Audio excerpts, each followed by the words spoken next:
We are live for another episode of the Couch Warrior podcast. As always, I'm your host, Mike, and today we're going to be breaking down UFC 322. I'm extra hyped for this card because I just found out this past week that I'm going. I didn't know because my brother got me a ticket for my birthday. God bless my brother. He's the man. I did not expect it whatsoever. He had convinced me that we were going to some bar to watch the fights, and then it turned out that I couldn't. I had something else I had to do, so I was like, listen, bro, I have to bail on the bar. And he started telling me, like, you can't, bro, you can't. And then he wouldn't tell me why. And then he called me back. He told me, hey, I got you tickets for your birthday. We're going to the fights.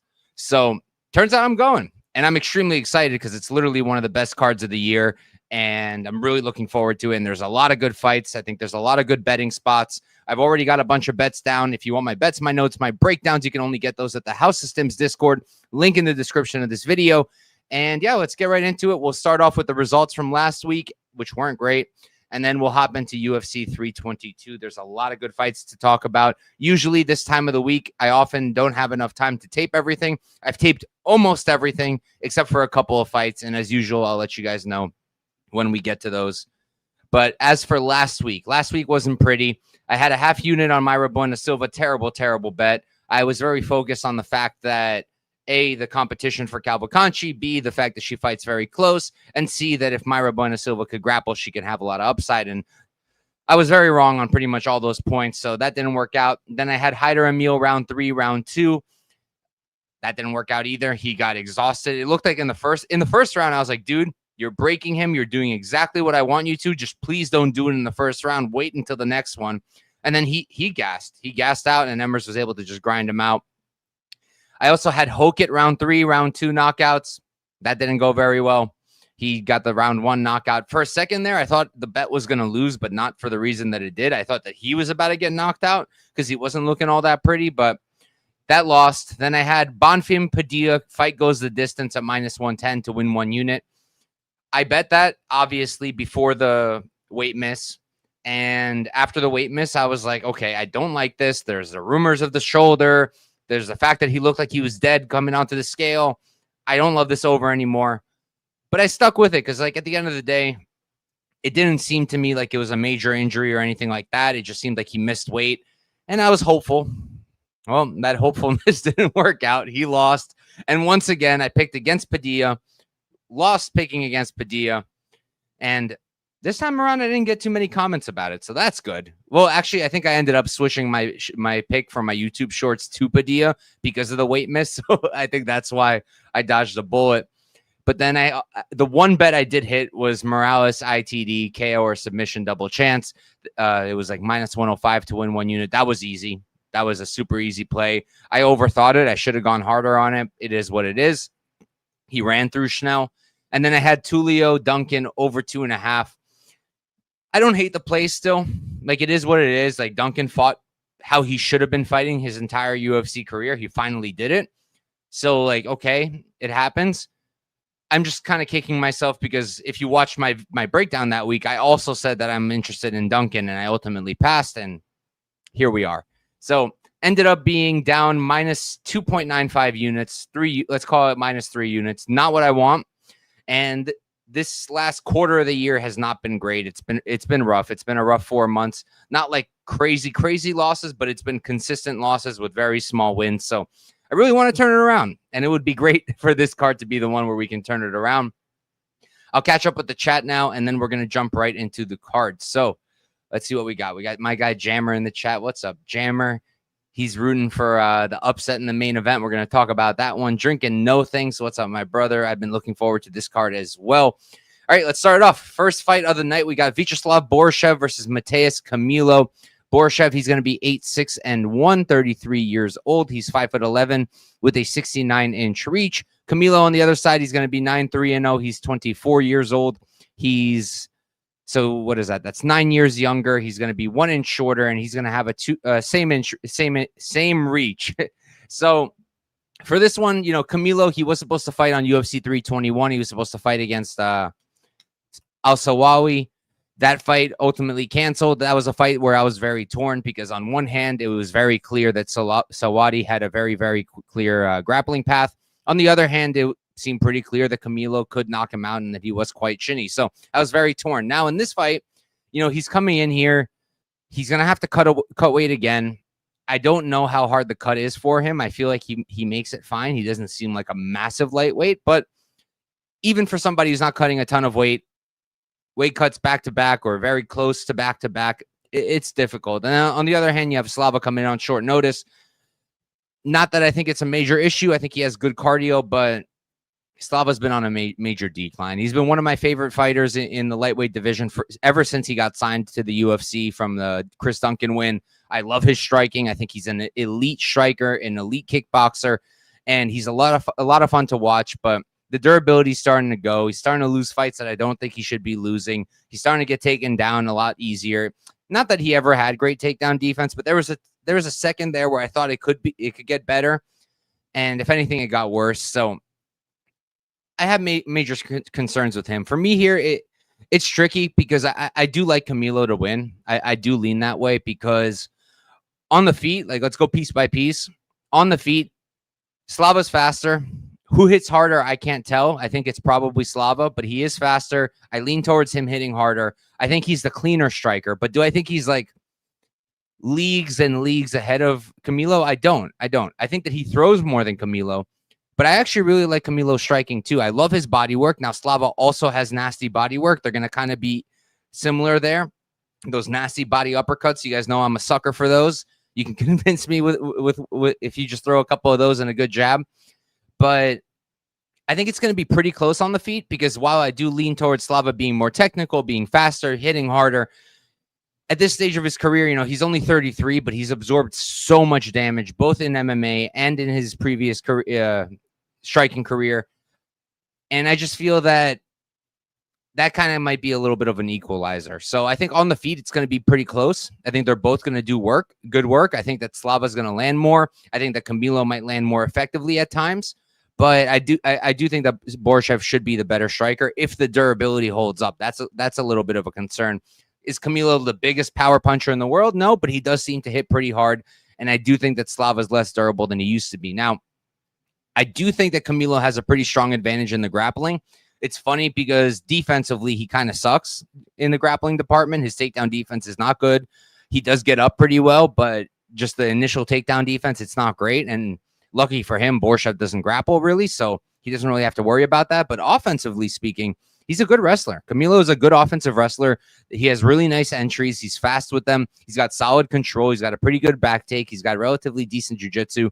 So I do think he has a really clear path here. If he comes out there, trades with Slava just a little bit, tries to get some respect, land some big body shots, and then start shooting, he's going to have success early. And I think he's going to get those takedowns, and I think he's going to rack up control time. And I do think he's going to win round one at a high clip. The bigger question comes, in round 2 and round 3, because Camilo does flake a little bit. He does flake a little bit. I don't hate his cardio, but he does slow down. And the Gabe Green loss, that wasn't a good look. In 1 second, he has Gabe Green in a ton of trouble. And all of a sudden, Gabe Green's on top and Gabe Green's submitting him. And it kind of looked like he just let it happen. And, he got offered the door and he took it. So that's kind of a concern, because if he's coming out here and he's dominant early, that doesn't really matter, because if he doesn't finish, Slava doesn't give up. Slava's an absolute dog. He's going to keep trying to get back up. Every round starts on the feet, and he's going to give it his best shot. And if Camilo starts to slow down, if he starts to kind of, not like what's coming his way, he might look for the door, and Slava will happily show him where it is. So in terms of a pick, I'm going to go with the guy who's 9 years younger, who I think has a really, really strong grappling advantage, offensively speaking, and who I think can compete on the feet. So I am going to go with him, but I don't know that I can lay chalk on him when I know that he's not a great nail. He's a really good hammer, but he's not a great nail. And do I want to lay minus 155, minus 160? Do I want to put $160 to win 100 when I know that he could quit? Not really. So this is a spot that I want to come back to. It's a spot I want to look at a little bit more. I don't hate, surprisingly enough, I don't hate the overs at plus money, plus 160 for fight goes, plus 140 for the over 2.5. This is one of those spots where I feel like it could look like a war, but it goes over, and those are the overs that I like. I like to sweat, but I could see this finishing a couple ways. You know, I could see Camilo possibly submitting Slava. I could see Camilo catching him on the feet because I do think he's a good striker, and I do think Slava's durability is starting to go, and I could see Slava getting him out of there late if Camilo starts to break. I do want to see what's Slava. Okay. I was curious what Slava round 3 is and what his round 3 knockout is. It's about what I expect. Bet Online has Borshchev round 3 plus 1,200. Borshchev round 3 knockout plus 1,200. So they're not expecting a submission on the Slava side. I get it. I'm going to lean Camilo, and I'm going to lean decision ever so slightly, but it's not a spot that I'm dying to play at Big Chalk. Let me catch up with the chat. We got a few more guys hopping in, and then we're going to move on. We got my guy Steven's picks. Thank you, Steven. As always, he's a voice of reason. Like and subscribe, please. It helps the channel a lot. And check out Steven. He's got his own stuff going on, too. We got Drone Rookie. What's up, Drone Rookie? I am very hype as well. We got Jackson. What's good, Jackson? All right. Moving on, we got Baisangur, Susurkaev versus Eric McConico. Susurkaev, 10-0, undefeated, 24 years old, 6'2" with a 79-inch reach. On the other side, McConico, 10-3-1. He's 35, so he's going to be 11 years older. He's going to be 2 inches shorter, and he's going to have a 2-inch reach disadvantage. Not going to waste time here. When Eric McConico was making his UFC debut, I personally thought that he was better than he really was. I bet him against Nursultan Ruziboev, and, you know, I still stand by the fact that I feel like partially he didn't look himself because he was scared, like not scared, but just nervous. Like it all caught up to him. If I'm mistaken, that was on short notice, and he was taking a big step up compared to his previous competition, and he was fighting a really big, dangerous guy. And I think it got to him. But the Brundage fight, I know he won it, but like that was not a good look. Like that was a really close fight with Cody Brundage of all people in an extended fight. You know, like if Brundage would have knocked him out in the first round, I would have been like, okay, McConico has chin problems. Brundage got him. You know, it wouldn't have been this close. It wouldn't have looked like anything like that if the fight got extended. But the fight got extended and it didn't look great. So I don't really know what to make of McConico at 35. I think that in this current state of the middleweight division, he probably still could win some fights. I do think he can. What's Dumas? Dumas is still at 185, right? Yeah, like I think he can beat Cedric Dumas if he didn't get cut. I don't think he did. So I think he can still get some wins, but I don't think he's getting this one. I know that Susurkaev got hurt by Eric. What's his name? Dude's actually really good. He's a welterweight, though, and he was on short notice. Eric Nolan. So, like in that fight, I know he got hurt by him. And, you know, on one hand, it's not a great look because Eric Nolan was up a weight class on short notice. On the other hand, if you know Eric Nolan, you know that he has a ton of power and he's a good striker. And, you know, he survived and he came back and he got his own finish. So that's a good look. I haven't been the highest on Susurkaev. I did fade him on the Contender Series. That didn't go my way. But I still have questions.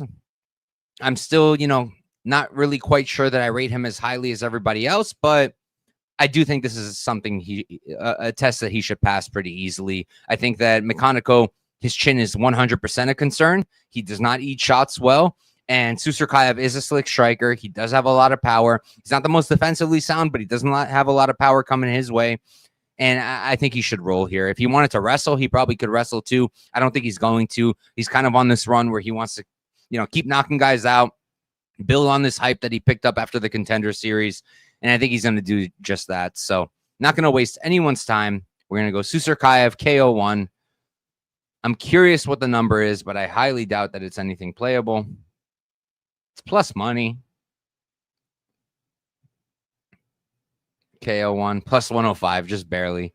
Not really a play that I would make, but I do think he's going to knock out McConico early. All right. Next up, we have Angela Hill versus Fatima Kline. Hill, she's going to be 18, 15, and 0. She's 40 years old, 5'3" with a 64.5-inch reach. Kline on the other side, 8-1 and 0. She's 25. She's 15 years younger. 15 years younger. She's 3 inches taller, and she's going to have a 3-inch reach advantage. If you know me, you know that Angela Hill is one of my favorite fighters, was one of my favorite fighters.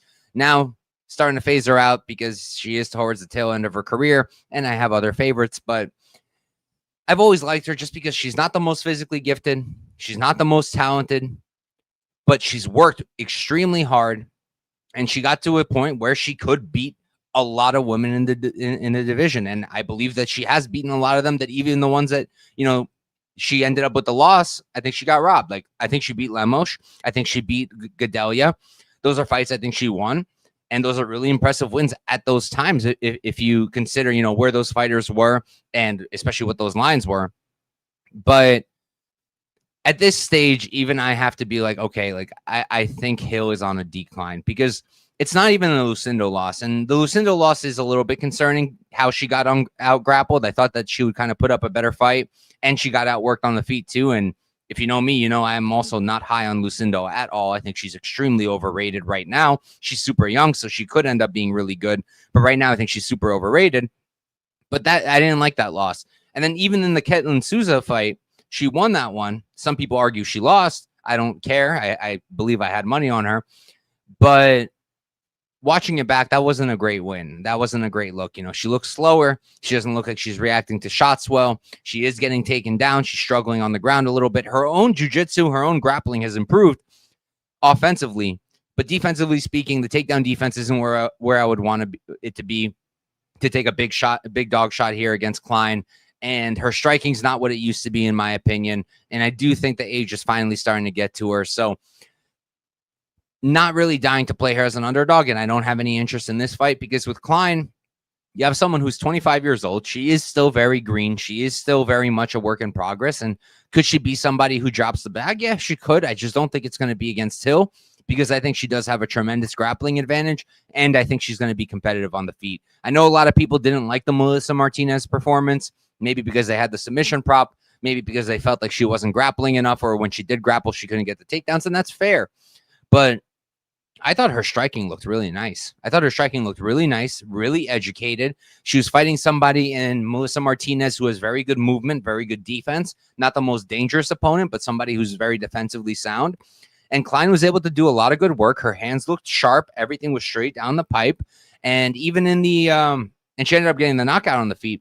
But even in the Jasmine Jasovicius fight that she lost, you know, she was outstriking Jasmine. She lost that fight by being out grappled, being outsized, being out muscled. But on the feet, she was beating Jasmine. Doesn't mean a ton. Jasmine's not really a great striker, but you guys get my point. The Dudakova fight, I think I had like some kind of over there, so I was really pissed because Dudakova just seemed to just quit. But Kline did show good grappling, counter grappling as well, and she showed really good ground and pound. So for me here, I feel like you have to go with Kline as a pick. Now, I'm not telling you go parlay her at minus whatever she is now, 600, 500. I don't think she's the worst. Like, if you're going to parlay a chalky parlay piece, I think she's one that you can probably get away with. But I don't know that, you know, what's the number now? I guess it really comes down to that. She's minus 500 now.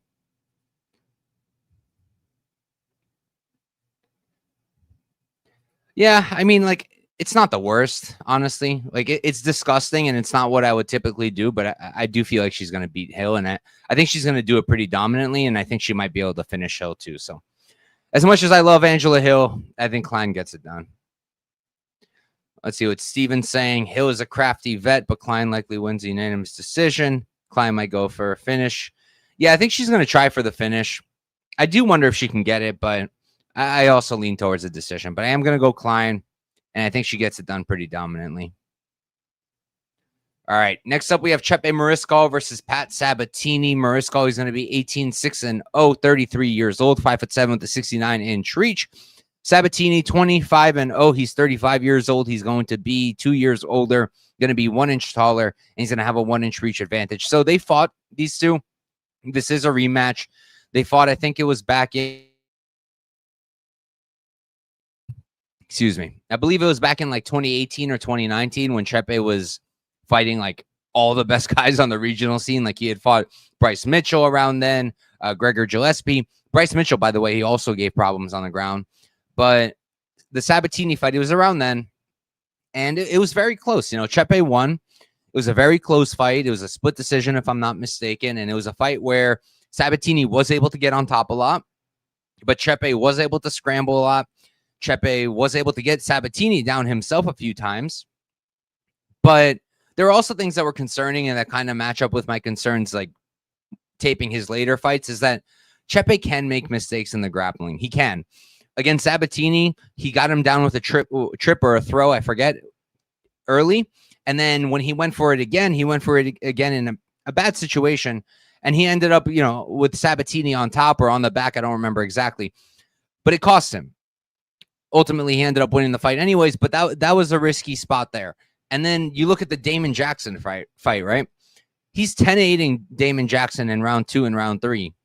And he's still sliding off the back, letting Jackson get on top, letting Jackson threaten the back. Those are things that I don't love when I know that he's going up against Pat Sabatini, who is an elite grappler, one of the best jiu-jitsu practitioners probably in the UFC, and who has a fantastic back take.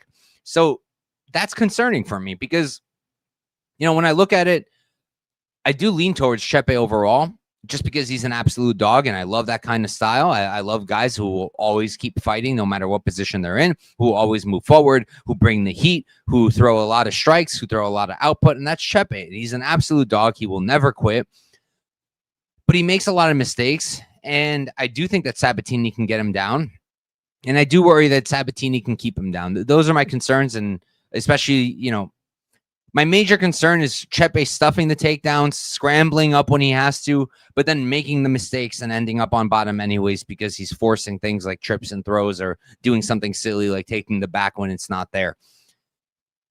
I do still kind of lean towards him winning, though, because like I was on Sabatini when he beat Brito. I don't think I touched the Pierce fight, but I was on him when he beat Brito. And part of that read there was that I felt that if Sabatini took him down, he would keep him there, and he did. And a lot of it was also that Brito kept jumping Gilly. Don't forget that. He jumped guillotine more than one time. So, like, yeah, he was able to keep him down, but is he going to be able to do that to Chepe? Chepe's not going to jump Gilly. That I'm pretty confident about. And I think Sabatini will get him down, but my question is he going to be able to keep him there? I think at some points he will. I think at others he won't. So it's a really tricky one for me. I've been going back and forth. I think if you got Sabatini at plus money, you did your job, because if anyone does look like a really big favorite, I lean towards it being Sabatini, you know, getting those takedowns, getting that control time. But at the same time, my gut is telling me to stick with Chepe, that Chepe is going to be able to fight through it. And, you know, I do think he can give Sabatini a lot of problems with the forward pressure and making him uncomfortable. And he is a better striker, and he does hit a lot harder. And Sabatini is not the most durable, and Sabatini doesn't handle pressure all that well. So I'm going to stick with my original, you know, read. I'm going to go with Chepe. I haven't played anything yet. I thought that I would pre-tape. Going into it, I was like, Chepe plus money. Like, I'm going to be on Chepe. And then I taped it, and it's like, okay, on one hand, the plus 115, plus 110, whatever, that could end up looking like a steal if he dogs him. But at the same time, it could look horrendous if Sabatini ends up coming out here and just wet blanketing him. So it's a tricky spot. I might still get to a play, because I really do like backing guys like Chepe, especially in a situation like this. You know, I've seen this fight before, literally, and I know that rematches rarely happen the same way, and I know that Sabatini's control has improved a lot since their first fight, sure. But Sabatini more or less is the same fighter that he was back then. So is Chepe, honestly, but Chepe, he's fought so many grapplers. Throughout that whole stretch, he's fought so many grapplers, and I feel like his counter grappling has gotten really good. Whereas with Sabatini, he was already a high-level jiu-jitsu guy back then when they first fought.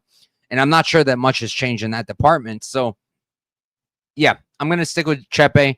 I think he scrambles enough where he can get onto the feet, land big shots, pressure Sabatini, give him issues, maybe finish him, but I lean towards a decision.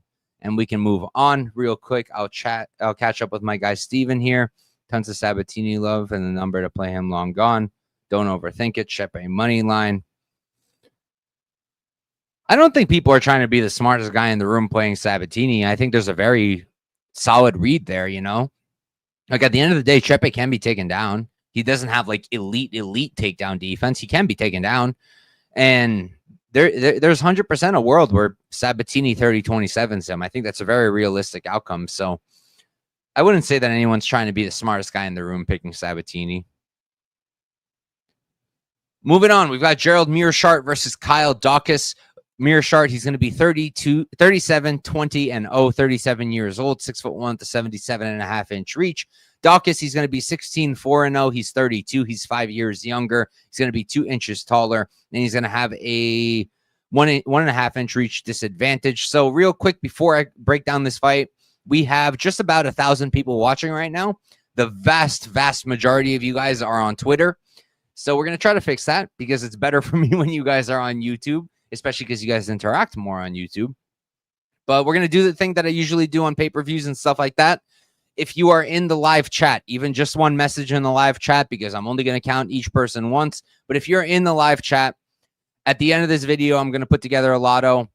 If it hits, I'll give 10% to a random person who spoke in the live chat. We'll do the whole wheel thing. I'll record it so everybody knows that it's legit. And I'll give you 10% of the lotto. So let's say the lotto is $25 to win 1,000. If it hits, I'm going to give you $100 if the wheel lands on you. So let's see if that gets some of you guys on YouTube. That would really help out. But for this fight, I'm not going to waste a lot of time. I think that Kyle Daukaus at -450 or whatever it is, like, it makes sense because I do think the GM3 is just about done. But I personally would not do it because, like, look, I like Kyle Daukaus a lot. I was very tempted on the bet against what's his name? Against Michel Pereira. But at the time I had just gotten married. I was going on my honeymoon. I was not taping all of that. So I looked at it briefly. I was like, Daukaus is live, but I'm going to stay away. But, you know, now he's a huge favorite against Meerschaert. And it's just like, would anybody be that surprised if Meerschaert did Meerschaert things, survived the early goings, got Daukaus tired, and finished him in the third round? No, I don't think anybody would be that surprised. And, you know, Daukaus is a little bit chinny. He's been knocked out plenty of times in his previous UFC run. So I think I don't really think the chalk is worth it personally, but I do think that Daukaus should run through him. Like, he's a better striker. He has more power. He's a better offensive wrestler. He's got the jiu-jitsu to stay safe. He's got the takedown defense to keep it on the feet. It's gonna take him making a big mistake or him gassing out for GM3 to win this fight, and I lean towards him not gassing out. So we're gonna go Daukaus. Not sure really how he wins. What's the decision prop? I didn't even look at the totals on this fight. Fight Ghost is +180. Daukaus decision +275. I don't hate those numbers. Meerschaert's a hard guy to finish if you're not knocking him out on the feet. And I know Daukaus knocked out Michel Pereira, but I don't really consider him a huge power puncher.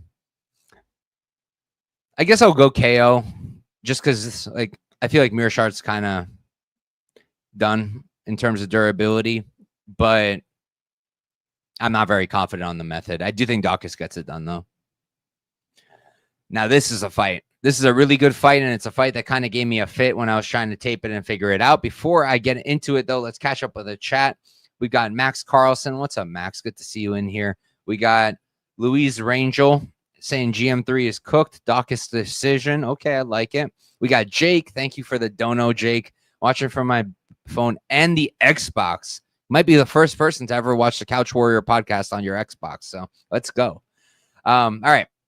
We got Malcolm Wellmaker versus Cody Haddon. Wellmaker, he's going to be 10-0 undefeated, 31 years old, 5'10" with a 71.5-inch reach.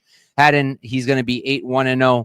He's 27, so he's going to be 4 years younger. He's going to be 3 inches shorter. and he's going to have a 2.5-inch reach disadvantage. So I went into this fight thinking 100% I would be on Haddon. Not because I think badly of Wellmaker. I think he's an elite prospect. I think he's really, really good. I just felt like we're getting a fight where they're very closely matched, but I felt like Haddon is more well-rounded, has better jiu-jitsu, better wrestling, and he can take down Wellmaker, maybe grind him out. And I felt like pre-tape, I felt like he would be the side. And I do know a lot of sharp people who are on Haddon, but for me personally, like after taping it, it's Wellmaker or pass. And I didn't expect that out of myself. I really didn't, but I'm just looking at it and I'm watching Haddon, and I really think he's going to get knocked out. I really do. And even if he doesn't get knocked out, I think he's going to leave too many openings where Wellmaker's going to land really big shots, and those are going to win the rounds for him if he doesn't get the knockout. So, like, when I'm looking at the striking, right? On the Wellmaker side, there's things I really love. I love his jab. I love his 1-2. His hooks are absolutely nasty. But what I don't like is that he's really sitting into them, like really sitting into them, and he's overswinging a lot. Now, it could be he's not afraid of the firepower coming back his way because he's fighting guys like Chris Moutinho, Cameron Simon, who is a pretty good fighter but doesn't have a lot of power. And before that, on the Contender Series, it was what's his name? Adam Bromhold, also not a real power hitter. So maybe that's why he fought like that. But that is a concern of mine because he's really overswinging, and somebody who's a slick counter striker, they're going to catch him. Now, Haddon, he's a slick striker. I don't think he's like a nasty counter guy, and he doesn't really have the power, in my opinion, to make Wellmaker pay for it. So I think Wellmaker's going to fight similar. I think he's going to fight super aggressive. I think he's going to overextend. There's going to be moments where he swings and he misses big, but it only takes one with him. His power is like really ridiculous for the weight class. Like, it's absurd. And with Haddon, he also sometimes he'll overextend, but especially in the pocket, he'll keep his hands low, his chin high, and even at range sometimes you literally see him hands down like this. And again, maybe he's also not concerned about what's coming back his way, but he was getting hit by Argueta. I know he was winning that fight very well, and he was a great performance, but he's really, really open for counters is Haddon. And what I love about Haddon is I love his output. I love that he mixes targets really nicely. Like, his leg kicks are really good, and then he'll go to the body so good with the hands. You'll just see him go combination, like a jab, then he'll go to the body, then he'll throw something upstairs, he'll go to the body again, and he's always throwing punches and bunches. His output is absurd, and he's constantly filling the space. So I love that about him, and that's one of the reasons I wanted to back him here pre-tape. But the more he does that, the more he's going to open himself up here against Malcolm. Because, again, when he's doing it, after he finishes his strikes, he brings his hands down and his chin is up. And I just think sooner or later, Wellmaker's going to catch him. I really do. And the other thing for me is, pre-tape, when I thought, okay, I'm going to like Cody here, I was thinking Cody's going to grapple and Cody's going to have success grappling. But when I watch Malcolm's takedown defense, like he's got really good takedown defense. He does everything right, except for one thing I noticed that I don't like, but like, he's fighting hands. His balance is good. His reaction speed is good. He's pummeling. He's doing a 2-on-1 when he needs to. The one thing I didn't like is that sometimes when guys are getting close to taking his back, rather than defending and fighting the hands, he's punching. I don't like that. But he's a smart dude, and now he's training full time. I'm assuming they're teaching him these things. They're working on these things, and just seeing his takedown defense, and then also adding in the fact that he's extremely athletic and very physical and strong. I don't think that Cody's going to have an easy time taking him down. I really don't. And even if Cody does take him down, I don't think it's going to be easy to control him. Now, I saw one thing with Wellmaker where he's getting back up. Like, I saw it in this fight, not the Bromhold, the Boutwell fight, and then another one. I don't remember what it was. Taylor Moore. There are times where when they're shooting and he's defending, he can give up his back a little bit. So that's a little bit nerve-wracking because I do think that Cody Haddon has a good back take. But Malcolm also does do a really good job of trying to keep his back to the fence so they can't take his back while he's working back up. So ultimately, I'm going to lean Wellmaker here. I think at some point he is going to catch Haddon. I really do. I think it's going to be maybe like round 2. I think the first round might be a little tentative. Wellmaker's going to do his thing where he just swings. He's going to miss a bunch. Haddon might land a bit, maybe try to get some takedowns. But I think Wellmaker's going to get his reads. He's going to figure out the distance. And I think in the second round, he's going to catch Haddon. So that's where I'm at. We're going to move on. Let me catch up with the chat. We got John B. Marshall, 10th like. 10. We have 1,000 people watching. 1,066 people watching and 10 likes on YouTube. Come on, guys. What are we doing here? If you like me, why would you do this to me? Hop on YouTube. Give me some likes.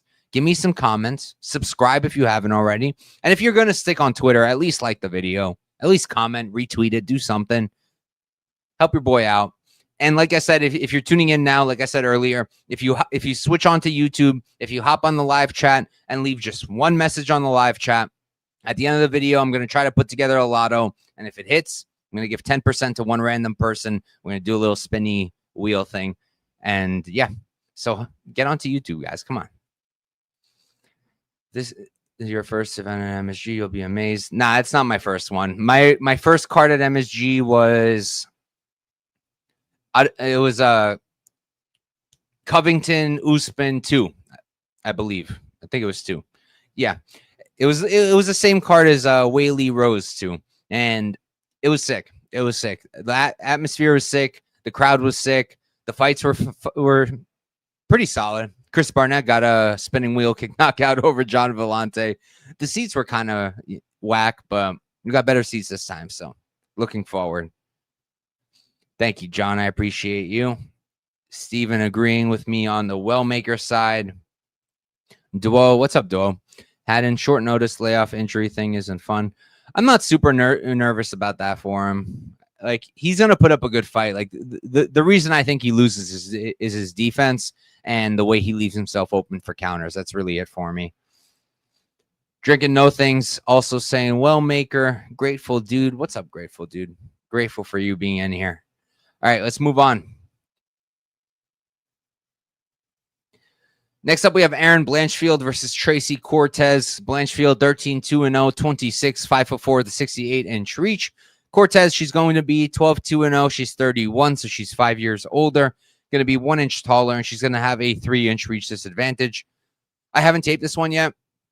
At the beginning of the show, I told you guys I've taped the majority of this card. I've been very excited to tape it. But there's other fights that I'm more interested in, and that's why I taped those first. I know myself. Like, I know myself. And I think it's highly unlikely that I end up betting Cortez as the underdog. So, and I know that I'm not going to bet Blanchfield as the favorite. At least I don't think I will. Once I tape it, I could very well change my mind. And if you want my, my fully formed opinions, once I tape the fights that I haven't done yet, either tune into my shorts. Those will come out probably Friday, but maybe Thursday, or join the House of Sims Discord. That's where I put my notes, my breakdowns, and all that good stuff, and my bets. And link is in the description of the video. But right now, haven't taped it. Not dying to bet anything here. I'm going to lean towards Blanchfield for being the younger fighter. Their first fight was close. I remember vaguely taping it back for one of their fights, or maybe both of their previous fights. I remember it being very close. I don't remember the details. I know them both very well. They're both grapplers. Cortez more of a wrestler. Blanchfield more of a jiu-jitsu girl. Striking, I would say, off memory is pretty even. I think that Cortez's boxing has gotten better, but Blanchfield is a competent striker in her own right. So I'm going to lean with the younger woman, who I think has a higher ceiling and has the momentum right now. But would I lay minus 240? I highly doubt it, and I have not taped this one yet. So we're going to move on. What's my guy Louis saying here? I went to the fights in September in Chicago for my first event ever. Besides the main event card, it was amazing. What was the Chicago card? I don't remember.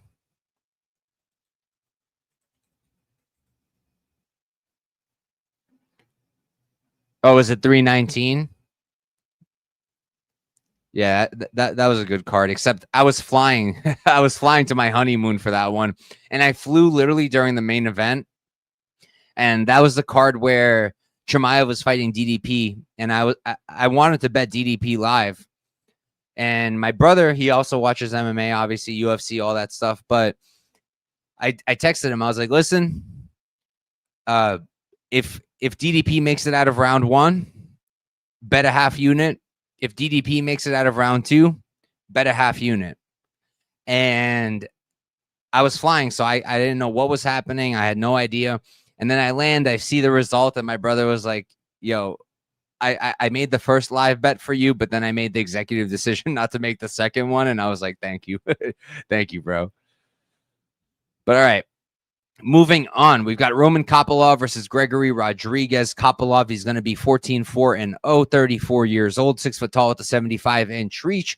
G-Rod on the other side, he's going to be 17-6-0, 33. He's 1 year younger. He's going to be 3 inches taller, and he's going to have the same reach. I like Gregory Rodriguez here. I just think that he's got multiple ways to win this fight. Like, I think he can win it by any method, decision, KO, or submission. Now, I'll start it with, would I be surprised at all if Kopylov knocked him out early? No, I wouldn't. Kopylov is extremely fast. I think he's one of the fastest guys in the middleweight division, if not the fastest striker in the middleweight division. He's really fast. He's a really crisp striker. He's got very nice kicks. He's got very good hands. He's a good striker. And Gregory Rodriguez, as much as I love him, his chin isn't the best. He has been hurt before. He has been knocked out. He got knocked out by Bruno Ferreira, little guy. He got hurt by Park when they fought. He ultimately got the finish there. He's an absolute dog for that. I mean, Chitty almost took off his face, and Gregory came back and won that one. That's part of why I like him here, because he's such an he's the definition of got that dog in him. But there is a concern that Kopylov can knock him out early, for sure. I think that's on the table. But if he doesn't, I think he's kind of drawing thin here, because on the feet, yeah, Kopylov, faster, slicker, 100%, cleaner striker. But he needs space to work. We've seen that time and time again. He's a kicker, primarily. He's got very good kicks. But even with the hands, like, he needs space to work. He needs space to operate. And Gregory Rodriguez doesn't give space. Like, the guy rarely backs up. He's usually the guy pressuring forward. He's absolutely massive for the division. And I don't think he's going to give Kopylov space. I think he's going to be in his face the entire time. And I don't think that Kopylov hits as hard with his hands as he does with his kicks. So I don't really think he's going to knock out Gregory if he's pressuring him. And I think he is going to pressure him.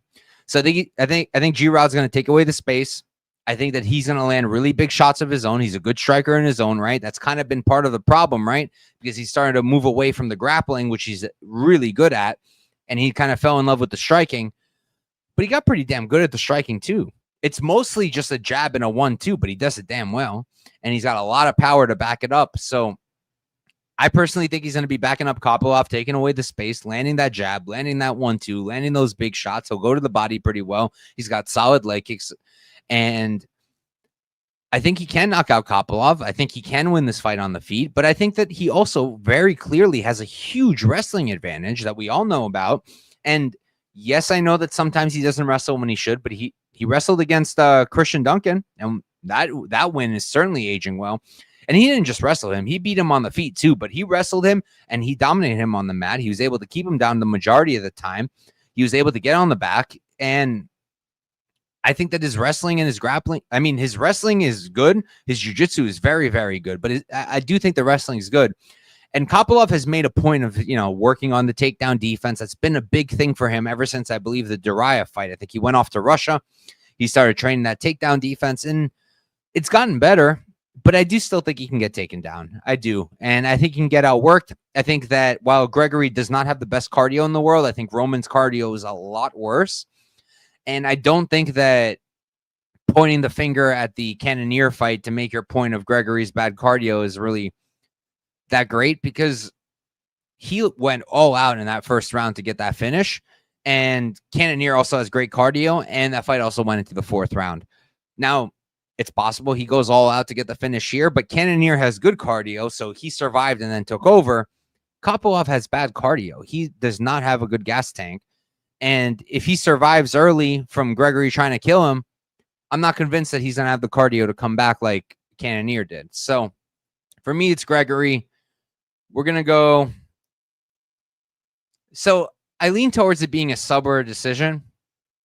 Greg has refused to sub anybody in the UFC. I'm pretty sure it's nobody, right? He didn't sub Tiulin. He grappled Tiulin, but I don't think he ended up subbing him. Yeah, he did. Of course he didn't. But I lean towards it being a sub or a decision. It could be a ground and pound TKO. What's the decision prop? It's a scary bet because Greg's just a massive man, but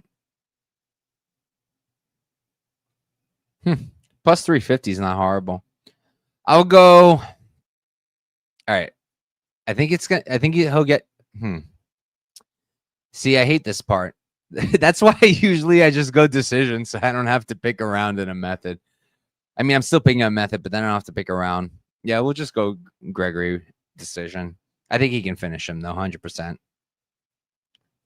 Let's see what Duo's saying. BJJ gap might be really huge if they actually go down. I mean, that might be. It'll be huge if they go down to the ground. Won't help the G-Route is going to be way more physical with not horse cardio. Agreed. Max saying Greg round 1 TKO. Hammer fist. I'm into it. I could see it. All right, next up we have Bo Nickel versus Rodolfo Vieira. Nickel, he's going to be 7-1-0, 29 years old, 6'1" to 76-inch reach. On the other side, Rodolfo, he's 11-3-0. He's going to be 36, so he's 7 years younger, 1 inch shorter, and he's given up 3 inches in reach. Before I go into breaking down this fight, we have almost 1,200 of you watching. You guys want to know how many of you are on YouTube? 23. Please, if you like my stuff, hop onto YouTube. The link is literally there. Just hop on here, leave a like, leave a comment, subscribe, and hop in the live chat because I'm giving one person 10% of my lotto winnings if I hit the lotto parlay, which I'm going to try to craft at the end of the show. And maybe I'll let you guys pick a leg too. But all right, for this fight, I haven't fully taped this one. I looked at this one a little bit just because I wanted to get an idea of what's going on, but I haven't really fully taped it yet. I'm not really dying to have a play. Like, I need to see more from Nickel. Like, I haven't been sold on him at all. Even since the Dana White's Contender Series fights, I'm pretty sure at least one of those I bet against him, maybe small. It was Zach Borrego was one of them, and the other one was what's his name? I know him because he's actually not bad. And it's not on here, but yeah, like I haven't been super high on him. And even the Pickett win, like that one was a weird one. The Woodburn one, like, okay, good for you. The Brundage fight, Brundage did better than a lot of us expected him to. The Craig fight, you know, with the Paul Craig fight, I will say, like, people gave him crap. I think he deserved some crap because, dude, you're so athletic. You're so, like, gifted. I know that you come from a wrestling background, but you should probably be smoking Paul Craig on the feet, but he did not. You know, like, he beat him on the feet. He beat him comfortably, but it wasn't like a beatdown, you know, and I felt like it should have been a beatdown. But on the good side of things, you know, he was very smart. What's the one way that Paul Craig wins every fight? If people take him down and he locks in the triangle. So Nickel said, I'm not going to do that. I'm not going to take him down. I'm not going to let him get that. Now, I thought he was going to do the same thing against RDR. I think I was dumb enough to have him in a parlay against RDR. If you bet RDR, that was a fantastic bet. And we learned a little bit there. We learned that Nickel does not like shots to the body. We learned that he does struggle with adversity a little bit. And it makes sense. Such a high-level wrestler coming into MMA. He's faced no adversity whatsoever. And the first time that he did, he crumbled. I don't think that means he's a quitter. I don't think that means he's bad. I think that he just got pushed too far, too fast. And he paid the price for it, but I think it's a good thing for him. I think it's a learning experience. He's only 29 years old. He's not going anywhere, and he's got all the gifts.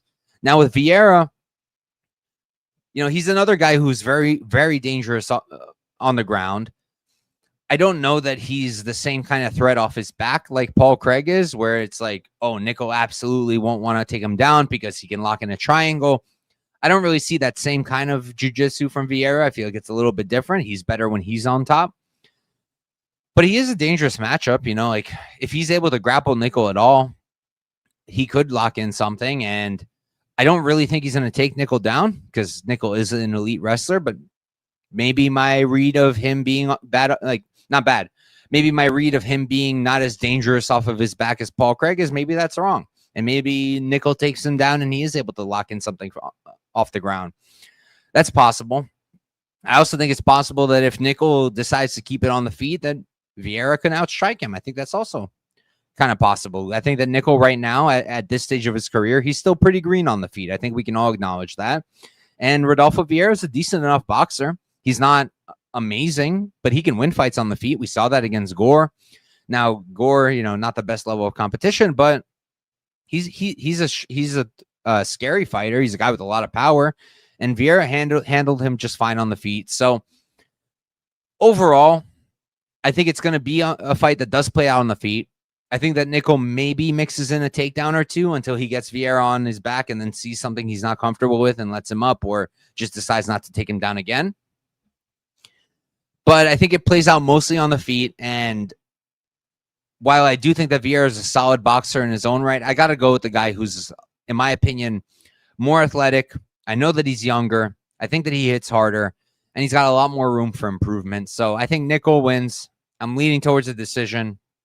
I don't hate the numbers, but I did expect them to be a little bit better. Like the books really adjusted. Like the over 2.5 is -144. Fight goes is pick 'em. It's favored on DraftKings at -135. Nickel by decision is +135. Like I don't hate it because I don't think he's gonna finish Vieira, but I also, it's like I would have wanted better, I guess. But I will go with Nickel. I'll go Nickel decision, and I'll move on. My guy, Lou. Can't help it, bro.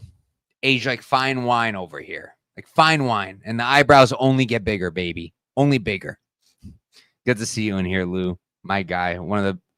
Probably the best person in the community. One of my favorites for sure. All right.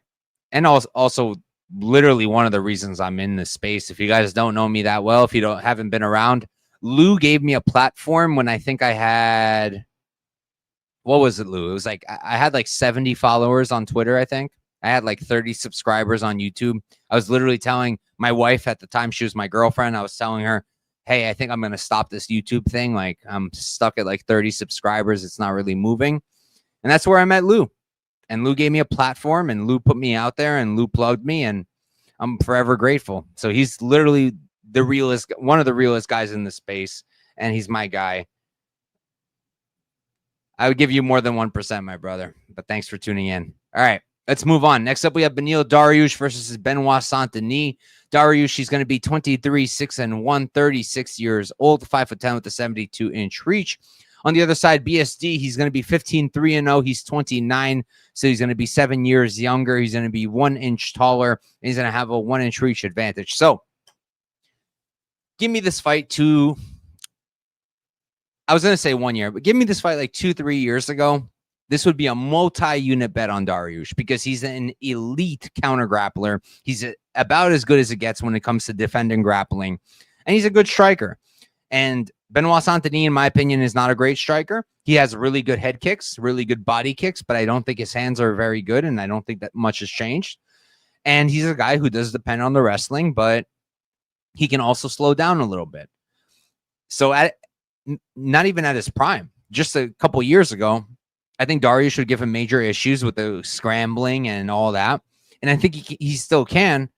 My problem is I think the durability is gone. I really do. Like I don't remember if I bet him against McConico because that fight was booked twice, right? So the first time that fight was booked, I definitely played him.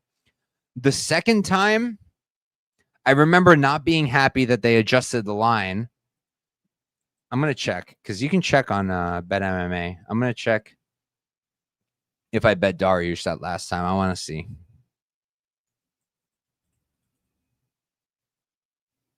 Okay, I bet fight goes. I didn't bet the money line. So, like that fight was a little bit concerning. Like, yeah, he did his thing. He beat Dariush. I mean, he beat Moicano, but he did get dropped in that first round. He did get hurt bad, and he's fighting a guy in BSD who is still only 29 years old, who is improving in front of our eyes, who is an absolute pain in the butt to deal with, who is moving forward constantly, hits like a train. I don't think he's a super clean striker, but he does hit really hard. He's got relentless forward pressure, and he is a great, great wrestler. He does have really good control. He is dangerous. The jiu-jitsu is very good. There were a few times in the Rufy fight where he ended up on his back because he got a little bit too excited, and I got really, really nervous because if I'm being real, and I had him against Rufy, if Rufy wasn't an idiot and would have just ground and pounded, I think he could have finished the fight or at least stolen moments there because, like, BSD was on his back, and Rufi has a lot of power. If he would have just wound up and hit him, he could have really done some damage. And BSD is not a guy who's hitting triangles off his back. Like, this is not Paul Craig. He's a dominant grappler when he's on top. So when Rufi was on top, there was very little threat for him there. The only threat is a possible reversal. And, you know, if you're standing tall like he was on his feet for the most part, just leaning over BSD, just rain the ground and pound. But he didn't. He let him up and then got taken down again over and over again. But anyways, I think this is a really interesting fight. I think that if BSD doesn't dead him, if he doesn't kill him, I think that Dariush is going to give him a run for his money, because I think that Dariush has better cardio. I think that his counter grappling makes even guys with good cardio tired. And I think that BSD, if he doesn't finish Dariush early, I think he can get tired trying to, because Dariush is going to scramble, and he scrambles really, really well. And if he gets on top of BSD like Rufi did, he's not going to be scared. He's not going to be nervous. He's not going to try to let him up. He's going to stay on top, and he can wrestle too. So if this was a slightly younger, less beat up version of Dariush, not only would I be betting him, I'd be picking him, but I can't do it. I think Saint-Denis, he's the guy who's on the up and up. I think that he got pushed a little bit too fast, too hard in the Poirier and the Moicano fights. I think even the Moicano fight, like, he lost it fair and square, but like if there wasn't a doctor stoppage, he was probably coming back and winning that one. So I think he's been learning on the job. You know, he got thrown in against Zaleski at 170 and got absolutely butchered, but he's been learning on the job. And I just think he's the fresher guy with a lot more power, a lot more finish upside. And I think he probably gets Dariush out of there early. If he doesn't, it could get really interesting. And, you know, maybe this is a good live betting spot. Maybe this is a spot where you wait. If BSD kills him in the first round, you let it happen. And if he doesn't, and Dariush seems to have, you know, he's still got his brains with him, then you bet Dariush live. I think that's a decent way to do it. But I lean towards BSD getting it done early. This main card is so good, bro. It's ridiculous. All right. Next up, we have Leon Edwards versus Carlos Prates. Edwards, he's going to be 22-5-0. He's 34 years old, 6'2" with the 74-inch reach. On the other side, Prates, he's going to be 22-7-0. He's 32, so he's 2 years younger. He's going to be 1 inch shorter, and he's going to have a 4-inch reach advantage. So I taped this fight literally a couple hours ago. It was the most recent fight I've taped for this card. And I went into it not really knowing what I would want to do, but I did have some interest. I saw Edwards was sitting at plus 180, I think, on Caesars. It was lagging a little bit behind everybody else because I think on most books he's moved to like plus 165 now. I saw him sitting at like plus 175, plus 180, and I had some interest. And like, I'll be honest, I still have some interest. And if the line does get to like a plus 200, I might get involved. I'm not sure. But I'm very hesitant to get in front of Prates with Edwards, because Prates is just an animal on the feet. Like, he's different. And I don't trust Edwards. I think that Edwards is a phenomenal fighter. I think he's a highly skilled fighter. But I think he's a guy who really does not like adversity at all, who doesn't like it one bit, and who at the first sign of the door will give up. And I don't say that lightly, but that's just how I feel. Like, I bet Brady against him for pretty much that reason. I felt that A, Brady can grapple him, but also B, Edwards would look for the door if he got uncomfortable. And he did. And I just think that he's not really a guy that I'm dying to back against a hot prospect who, like, has Edwards fought anybody who hits as hard as Prates does? I don't think he has. I was looking at his record earlier. Like, the closest I can come to is like a prime Luque or Kamaru when Kamaru lands really flush, you know? Like, that's the closest I can get to it. But I don't think he's ever fought somebody who's hit this hard. And if the fight's not going his way, am I going to be happy holding a ticket on Edwards, thinking, like, if round one doesn't go Edwards' way, am I going to be happy with a plus 180 even ticket? Not really, because, yeah, I think he might even have better cardio than Prates, but is he going to push? Is he going to go for it? I don't have anything to tell me that he will. He had Covington with a broken foot or whatever it was, and he barely did anything. Against Bilal, he kind of just let it happen. And I was on Bilal, and it was a great performance. But, like, Edwards did not look like he was even really trying. The Brady fight, he tried in the first round, then kind of just let it happen. The Kamaru fight, like the third one, it was a good performance, sure, but it was a pretty like favorable situation for him. Kamaru coming off that knockout, fighting Edwards at home. And then the fight before that, you know, he was completely deflated. He was completely deflated going into that fifth round. It was a miracle knockout. God bless him, because I had Edwards by knockout there. I had Edwards, I think, fight doesn't go. Like, I mean, decision, no action, something like that. And I remember sitting on the couch. We were upstate. I was with my wife's brothers, and I was literally trying to explain to them why I wasn't a moron for betting on Edwards in that fight. And then he got the flash knockout, and I was like, see, I was not a moron. But overall, I just feel like he doesn't have a lot of heart. Like, I just feel like he doesn't have a lot of, when the fights, he's a good hammer, he's a bad nail. That's how I feel about him. And I worry that if he faces adversity early here against Cortez, that he's going to look for the door. That's my concern. And my other concern is, even if he doesn't, and he comes in here a confident Leon Edwards, he still has never fought somebody who hits this hard, and he might get knocked out altogether anyways. So that's a concern here. This comment made me think of, I was talking to my brother today, and my brother went to, like, I guess he figured out what hotel the fighters were staying at. So he went there to go get autographs and pictures. I know he got a bunch of pictures and autographs. Funny enough, this is separate from the protest thing, but he was trying to get autographs from, like, Islam's team.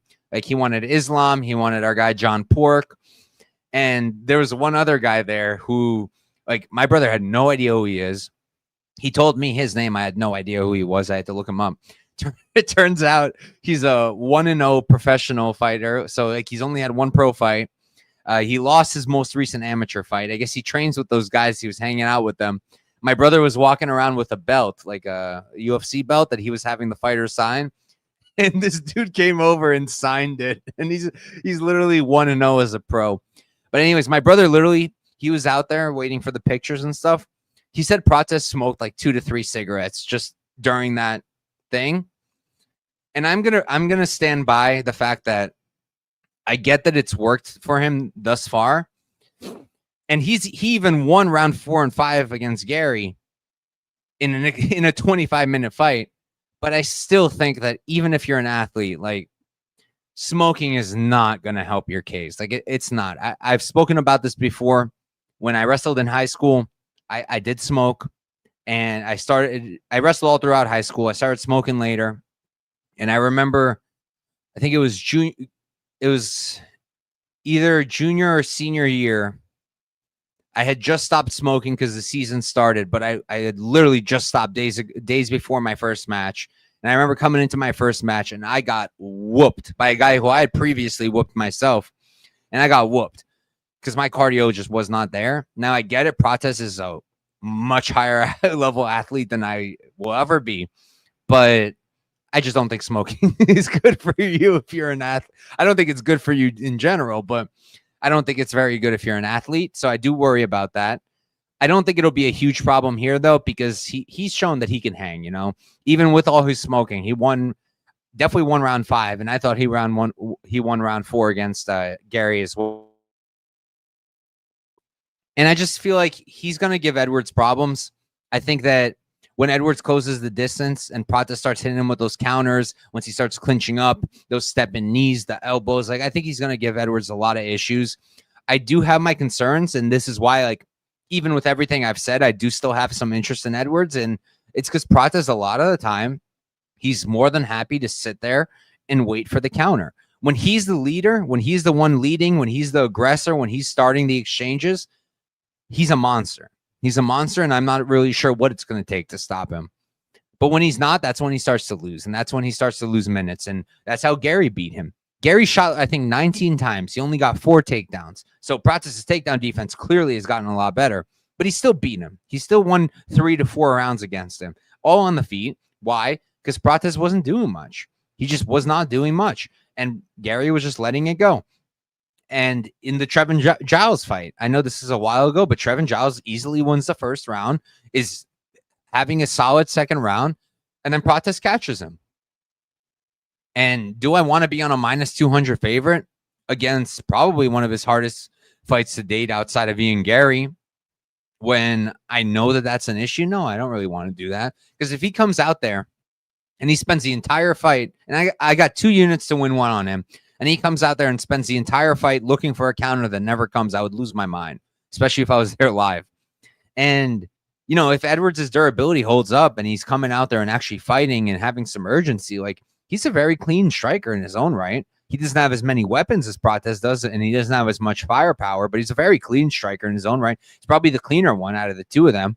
So he can make this very competitive. And Edwards is a good wrestler, probably a better wrestler than Ian Gary is. So I do think he can get takedowns. Like, this is 100% a fight where either side could end up looking like they should have been the favorite. Either Protes just deads him at some point, and it's like, oh, it was always Protes, or Edwards comes out there and gives how do you say it? You must have forgot performance, and grapples a little bit, and not a little bit, grapples a lot, and beats Protes. So it's a tricky fight. I was going back and forth with it a lot.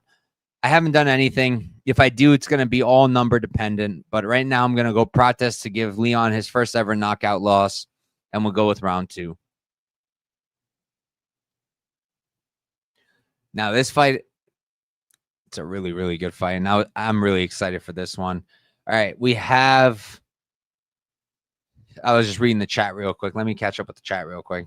Drinking no things, saying can't put real American currency in. He's talking about Edwards, I would assume, and I agree. Yeah, I would tend to agree with that as well. But all right, we got Sean Brady versus Michael Morales. Sean Brady, he's going to be 18-1-0. He's 32 years old, 5'10" with a 72.5-inch reach. Morales, 18-0. He's undefeated. He's going to be 6 years younger. He's going to be 2 inches taller, and he's going to have a, let's call it a 7-inch reach advantage. So this fight got announced, what? I want to say 3 weeks ago to like a month ago. And when I saw it, I got so hyped because I'm really high on both of these guys, and I think they're both the future of the welterweight division. And I would have preferred to see this fight happening for a title, but it's such a good fight. And once I found out I was going live, I was like, okay, like this is the first fight I want to look at. And it was the first fight I taped. And look, I understand the argument for Brady. I do. Morales has been taken down in the past. He can be controlled a little bit. Well, he hasn't really been controlled all that much, honestly. He can be taken down. He's very hard to control, but I think that Brady could probably control him a bit because Brady's top pressure is ridiculous. By far let me think real quick before I say this. 170. Yeah, by far the best grappler at 170, I would say. I mean, we'll see what happens with Islam here now that he moved up, but his top pressure is absurd. I don't think that his wrestling is anything super special. I think his wrestling is good, not elite, but good. But I think that his jiu-jitsu is elite, and I think that his top pressure is elite. I think that once he gets on top, he's really, really hard to get off of you. But I also think that certain things, I'm not convinced that they've changed, right? We saw 2 issues in the Bilal fight, also in the Chiesa fight, and it's an issue I've always had with Brady and why I've always considered fading him in certain spots. A, his striking. I don't think that his striking has gotten all that much better. Yes, it looked better against Gilbert Burns, but that we're talking about a completely washed Gilbert Burns who's long past due, and I'm not buying that it's that much improved. Like, it didn't look all that much improved to me in general, like in the early goings with the Leon Edwards fight when they were on the feet with Kevin Gastelum. I didn't feel like his striking is all that much better than it was against Bilal. I still think that he's largely uncomfortable on the feet. And the other thing is, I've always felt that he's pretty gassy. Chiesa round 3, piecing him the hell up with literally just a 1-2. That's all Chiesa really does on the feet, and that's all he did in that 3rd round. And he was piecing him up just 1-2, 1-2, 1-2, 1-2 down the pipe. When Bilal finished him, he made him uncomfortable because he could not take Bilal down for the life of him. But we all know that Bilal does not have power. He's a solid boxer, but he's not an elite striker. And Brady just did not have it in him. He did not have the gas. He did not have the heart. He just had no response. And Bilal got him out of there. That was one of my favorite cashes, especially because I played the Bilal money line. People gave me crap saying, Why don't you just play the decision? He only ever wins by decision. We're talking, I think I played Bilal moneyline plus 100. His decision was plus 110. Why on earth would I play the decision? That doesn't make any sense. Like, for what? And thank God I didn't. But I just, what information do we have since then that tells me that if Brady doesn't get takedowns, he will be comfortable and he won't get put away? What? Because he got the takedowns against Gastelum and he got all the ground control time. Against Burns, he was completely comfortable because Burns doesn't have power and had no threat for him on the feet. And against Leon, he just had his way on the ground. So still, we don't have any actual evidence that, yeah, this guy's striking his way better, or yeah, this guy, even though he won't get takedowns, he's gonna be okay. He won't break. I don't have that information. But he's minus 150. And on one point, I get it. He could look like a massive favorite if he keeps taking Morales down, but I don't think Morales is going to be easy to take down. I think that Morales, A, his takedown defense is good, and B, it is improving still, and he's 26 years old. That's the nuts part. He's literally only 26, and he's already this good. He's insanely athletic. Like, I do think he's going to stuff a lot of the takedowns, and I do think that when he gets taken down, he's going to work up on his feet, and I think we can all agree that he's a way better striker. He's very, very clean on the feet. He's got a really nice jab. He follows it up really nicely. He's got a ton of power. He mixes targets really well. I think leg kicks would really benefit him here against Brady. Take away that explosiveness. And Brady's a little flat-footed as it is. Start to rip on those legs. I think that's going to give him issues. And Morales is just like, probably out of everyone he's fought, he's the most athletic. He's the biggest power puncher. So he presents a lot of problems for Brady too. And something that's not really talked about that I think that could be kind of smart. Who's really trying to take Brady down, right? Nobody. What happens if Morales throws him on his back and gets Brady on his back? Is Brady going to like triangle him? Like maybe.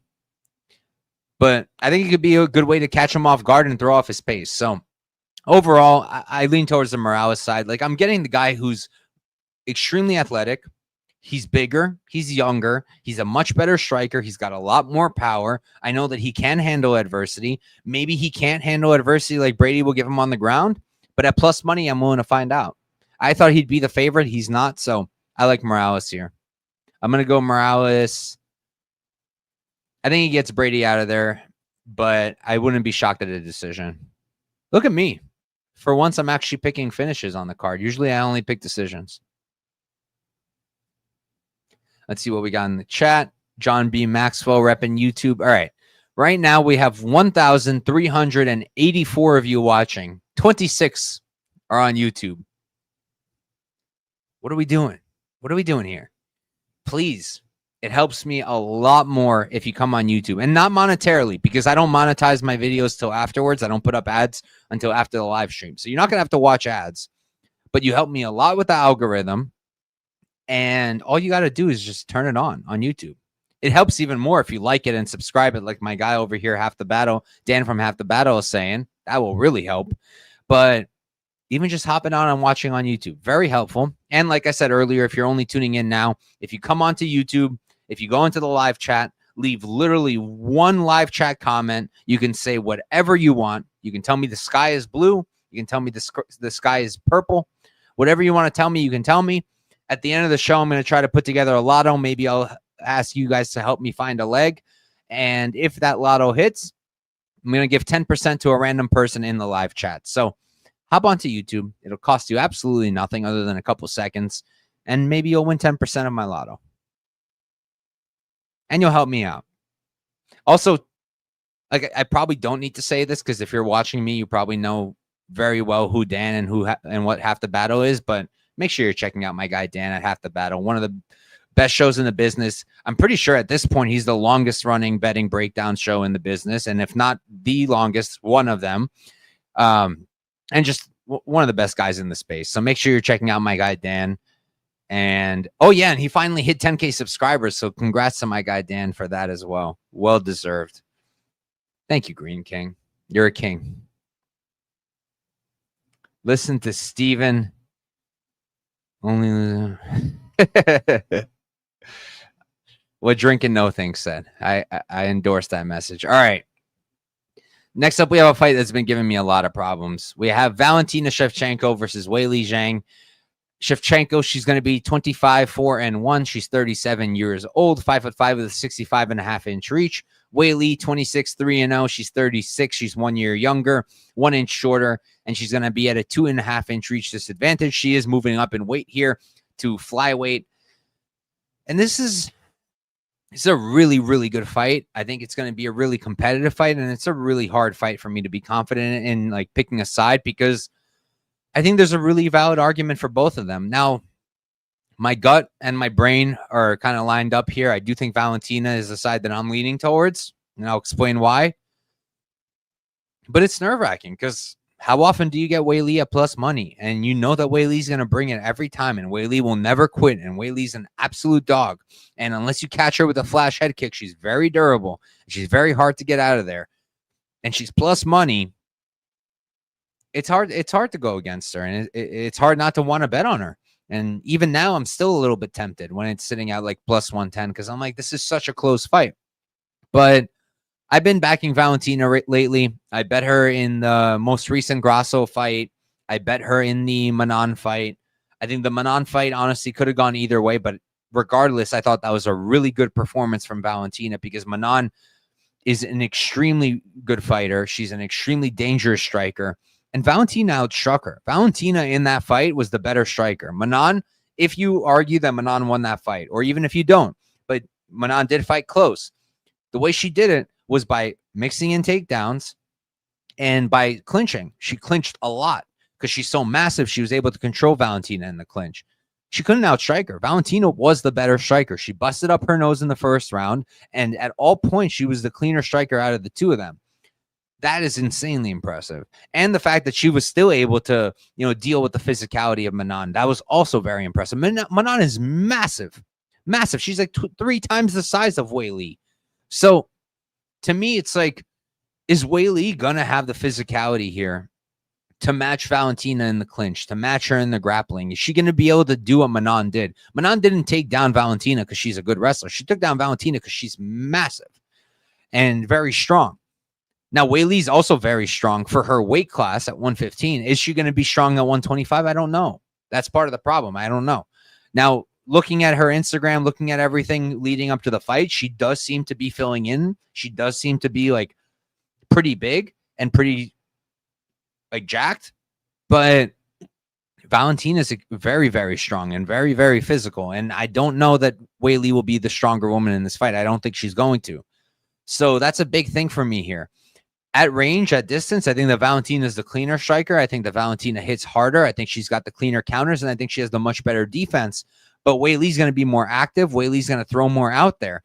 And Weili's output overall, I just think, is better than Valentina's. Valentina, especially lately, she's been throwing a lot less. Weili's been throwing, always has thrown a lot. Like she throws a ton of volume.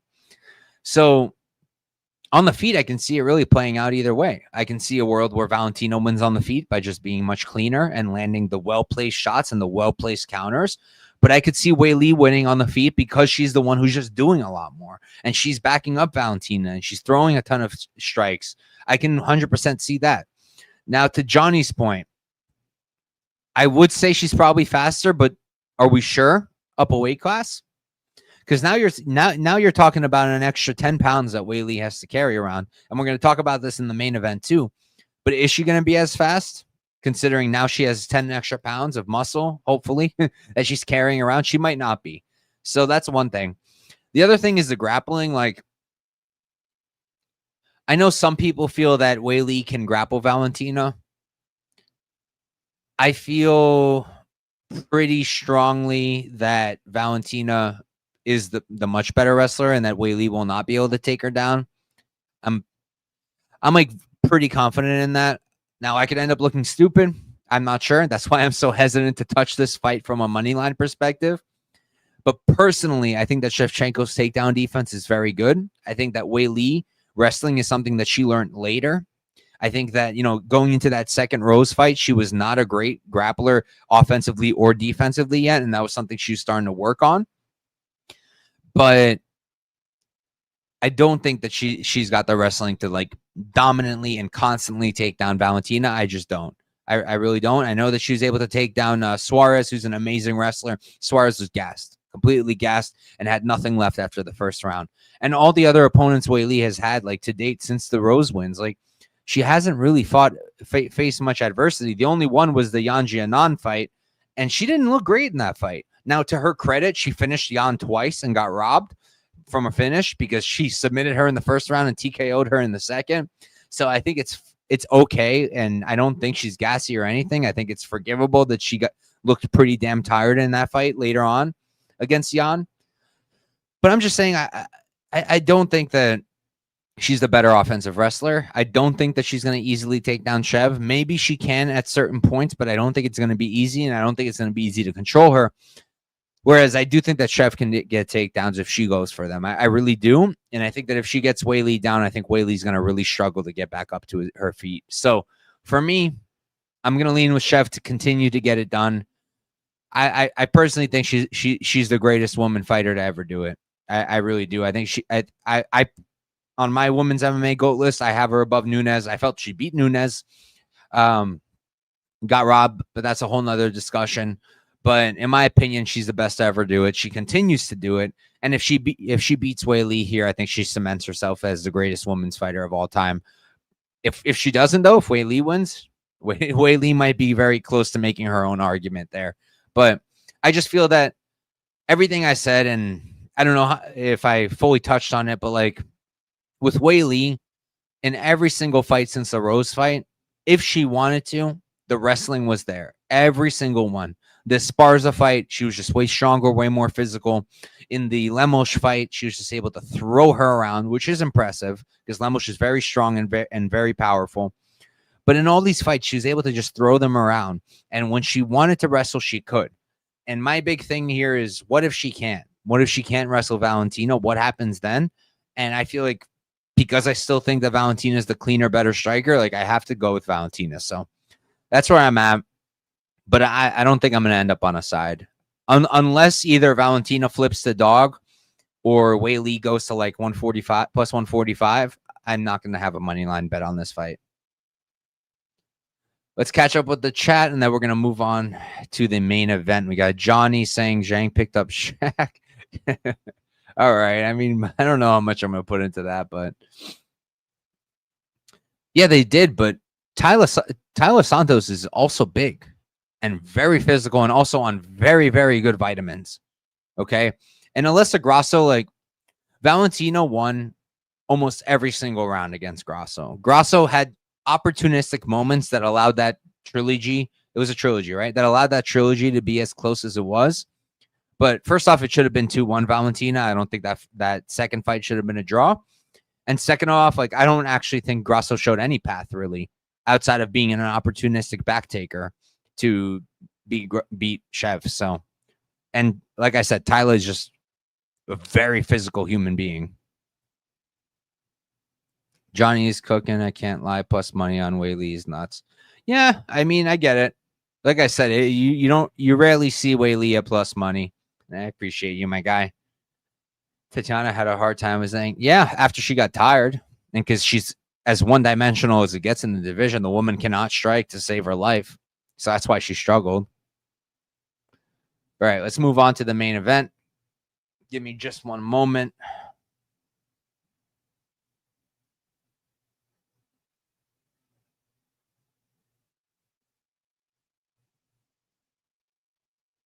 All right, main event time. We got Jack Della Maddalena versus Islam Makhachev. Jack, he's going to be 18-2-0, 29 years old, 5'11" with a 73-inch reach. On the other side, Makhachev, he's going to be 27-1-0, 34. He's going to be 5 years older. He's going to be 1 inch shorter, and he's going to have a 3.5-inch reach disadvantage. So just a bit of a, what does that say, Grass?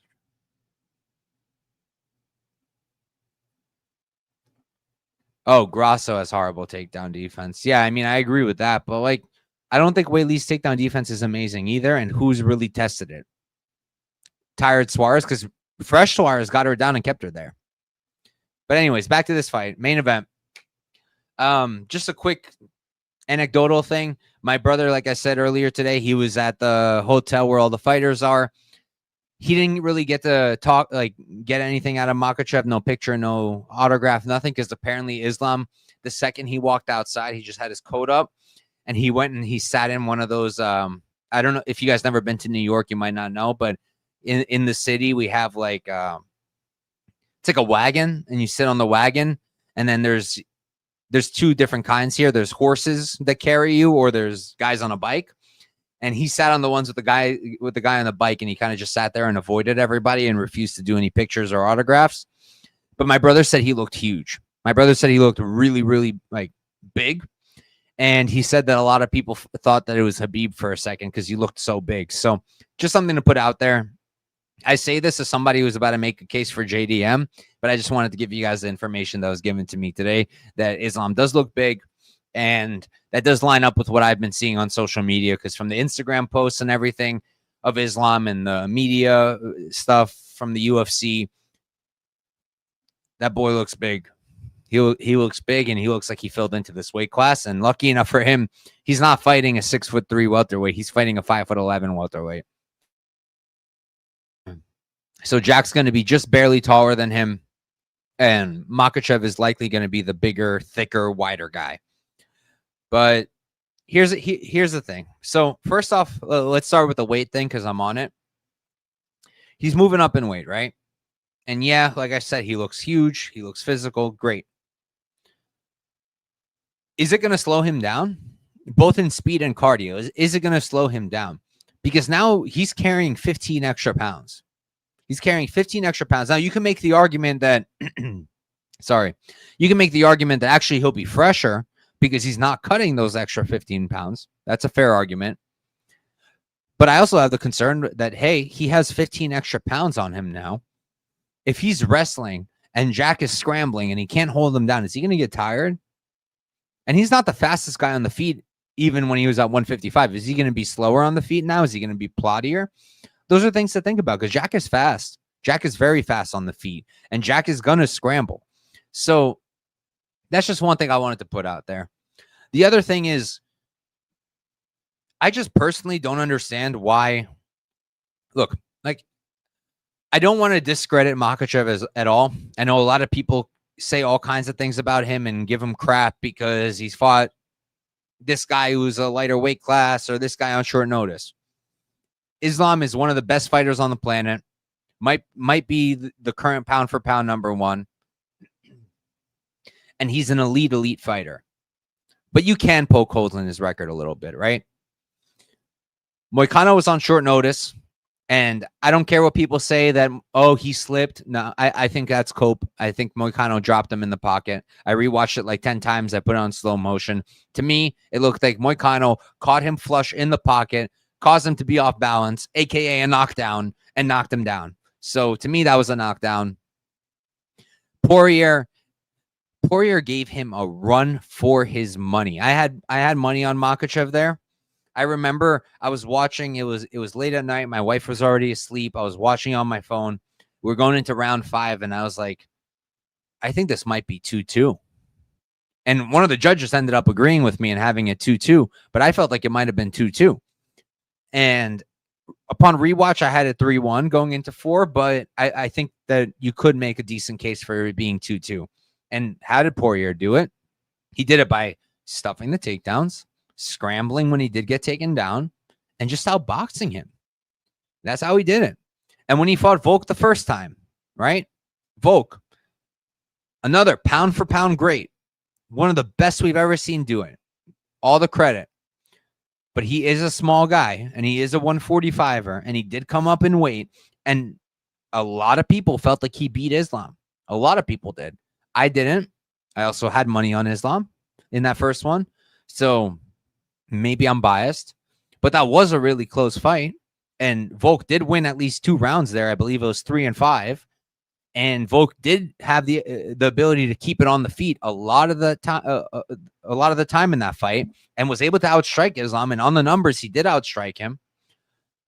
If Volk could do it at 45, if Dustin could do it at 55, but at the tail end of his career, why on earth can't a 29-year-old JDM, who's rapidly improving in front of us and already has shown very, very good scrambling, why can't he do something similar?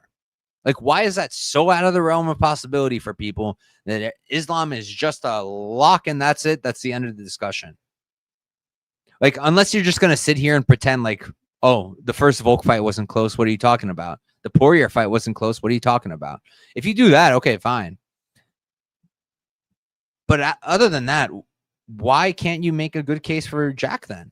If Poirier was able to scramble, if Poirier was able to stuff takedowns, if Volk was able to scramble, if Volk was able to stuff takedowns, and both of them had success on the feet against Islam, why can't Jack?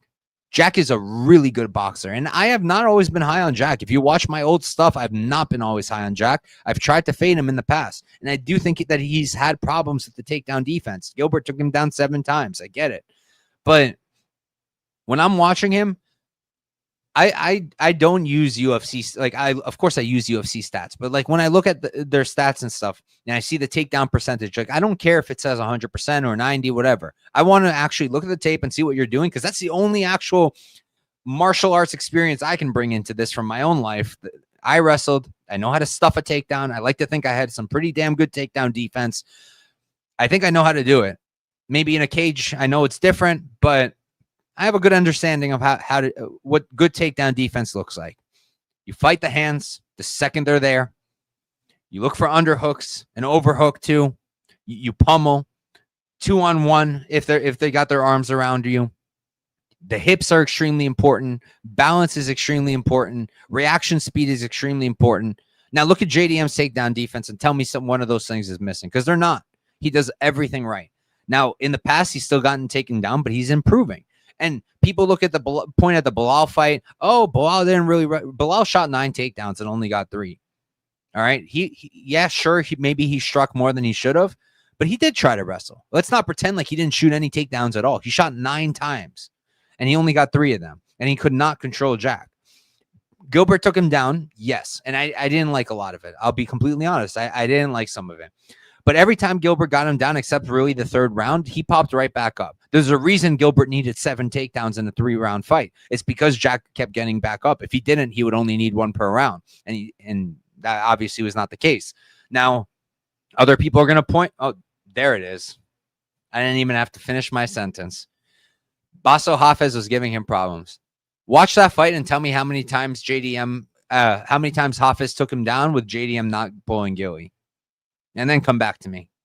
Now, you can respond to me and say, oh, but isn't that a bad thing? Absolutely, that's a bad thing. And I noticed that both in the Hafez fight and in the Belal fight. I think it was the 5th round where JDM was like in control, and then he tried to grapple, and it kind of gave Belal a shot. That I did not like. And I did not like that against Hafez. He kept pulling guillotine. But let's be honest here. He didn't get taken down because he had bad takedown defense. He got taken down because he was a dummy and he kept jumping Gilly. My personal opinion, he underrated Hafez, who was coming in on short notice, thought he would be light work and wanted to make a statement. So he kept jumping guillotine. Almost cost himself the fight and could have derailed his entire career. Very stupid move, but I'm willing to forgive and forget. I think that at 29 years old, now the champion, he's going to continue to learn. And I like to think that he's not going to feel confident enough to pull Gilly against Islam like he did against Hafez. All right. So that's my point there. And I just don't think that I don't think that pointing at the Hafez fight is a good example. I think if you're going to try to point at a fight and say, hey, JDM's takedown defense isn't when it needs to be, you point at the Gilbert fight, because that wasn't that long ago. And Gilbert was already on his way to being washed. And there were moments there where it was not great the way that Gilbert was controlling him. I think if you're going to make a case for Islam dominating the grappling, that's how you do it. You don't do it by the Hafez fight, because that's just idiocy in my opinion. And you don't do it with the Belal fight, because in my opinion, Belal did shoot and he just couldn't do it. And maybe that's why he was striking so much. But ultimately, my point is, I think that Jack is going to be really, really difficult to grapple for Islam. I'm not saying that Islam can't take him down. I think he will. I think he 100% will take him down probably at least 2-3 times. But I don't think he's going to have an easy time holding him down. And I don't think he's going to be easy to submit. Could he submit him? Like Green King is saying, yeah, he could submit him. Islam is elite. He's elite. I don't want to come off in this breakdown like I'm trying to discredit Islam. I'm just making my case. But Islam is an elite grappler, one of the greatest we've seen. And when he's on top, he's super dangerous. And of course, he can submit Jack. I just think that Jack's going to scramble out. I think he's going to give him issues, and I think he's not going to be easy to control. And on the feet, I really like Jack's chances against Islam. Islam is a sharp striker, yes. But A, he's not the fastest, and now you're adding 15 pounds to him. Jack is very fast. He's going to have a 3-inch reach advantage. That jab will be there all day. The jab, the boxing combinations for Poirier were there all day long when they were standing. Now, did Islam have nice counters, nice reactions, nice kicks? Yes, he did. He did catch Poirier a couple of times with the straight left, but Jack is a way better boxer, in my opinion. Jack will throw a lot more volume. Jack targets the body better with the hands. Jack, I think, has more weapons on the feet. I think he's more dangerous in the pocket. I don't know if I already said that, but I just think overall, Jack is the better striker. He's going to throw more. I think he has more power. I think he mixes targets better, and I think he has more weapons. And if I'm seeing Volk outstrike Islam, and I'm seeing, and again, Volk is elite. He's one of the greatest. Pound for pound, probably better than JDM. But he's a 45er who moved up to 55. If he's doing it, if Poirier is outstriking Islam when they're on the feet, why can't Jack, who I think is a really, really good boxer, has a lot of speed, a lot of power, and the body work is sick. I think if he targets the body against Islam early, that would be a really good thing. Maybe some leg kicks. It's just tricky. You don't want to get the kick caught and taken down. But yeah, overall, look, I 100% get it with Islam. I get him being the favorite. I get people picking him. But I think my personal opinion, if you're going to bet this fight, you bet the dog, because I don't see how Jack doesn't compete. Even if you think he loses, how does he not compete here? Unless you think Islam just takes him down and subs him in the first. And if he does, hey, welcome to the greatest of all time, Islam. But I don't know that he's gonna. I don't think he's gonna sub him in the first, and I think it's gonna be a hard fight. And I think at plus 215, you can do a lot worse than JDM in his natural weight class against the guy moving up to take him on. So, and I'm gonna rock with Jack for the pick. I'm gonna go decision. Can he knock out Islam? Sure, he probably could. He does hit hard. He is accurate. He has good timing. Islam's been knocked out before. He got hurt in the Moicano fight. People won't like it, but that's my opinion. He can be hurt. I just don't think it's going to be a knockout. I think it's going to be a hard-fought fight. Thank God this fight is here in New York, where the judges are not going to be biased. At least I don't think they will. Maybe they will. And I think Jack's very live to get this done. So that's where I'm at. And that's UFC 322, guys. Longest show I've done solo in a while, but there's a lot to talk about. 14 really good fights. Thank you guys all for hanging out with me. I did say that at the end of the show, I would make a lotto, and that anybody who spoke in the live chat would be live to win 10% of the winnings. Only one of you would get it if I do win. But let's do that now. I'll run through the picks, and then we'll do the lotto. I'm not promising that I'll use a leg from you guys, but if you're in the chat right now and you want to throw in a parlay leg, or if you're watching on Twitter, one of the 1,476 of you on Twitter, if you want to hop on YouTube real quick and put yourself into the sweepstakes, then hop in, give me a parlay leg that you'd want to see in the lotto. And meanwhile, let me cook something up. So we're going to go for the lotto. We're going to go Jack decision. We're going to go Valentina. Okay, let me check a different book. I don't like DraftKings odds. We're going to go to FanDuel. Oh, I did want to say, so I'm a little partial to Jack and Valentina being in the lotto, because was it the last time I hit a lotto? I think so. The last time I hit a lotto was the JDM Bilal card, and I had JDM, I had Valentina, and I had Navajo Sterling, and I think I also had Zahabi in one of them by decision, and I had Sterling by decision. But because of that, I kind of want to include them in the lotto. So we're going to do Valentina by points. We're going to do Jack by points. All right, and here's where it gets. Where do we go with the last leg? I'm not going to go Brady sub, because I think I'm picking Morales to win. Definitely not picking Cortez knockout. We can work with this. We can work with that. Let's see.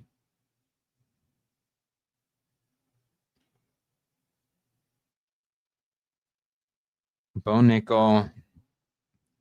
Oh, there's no props on FanDuel yet.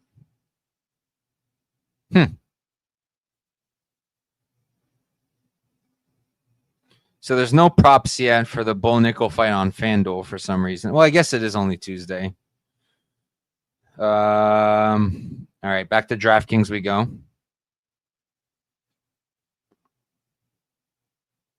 Bo nickel, bo nickel, bo nickel, bo nickel.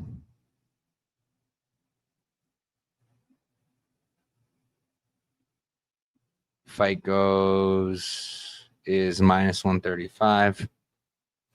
So that brings us to plus 3,000. Usually I don't like putting more than 25 bucks to win on a lotto. I mean, 25 bucks on a lotto. And I like to win 1,000 off of it. So let's try to find a different leg. Do we add Protest KO? Let's see. What if we just add Morales money line?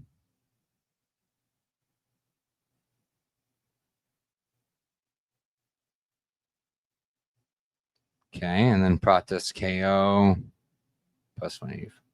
Okay.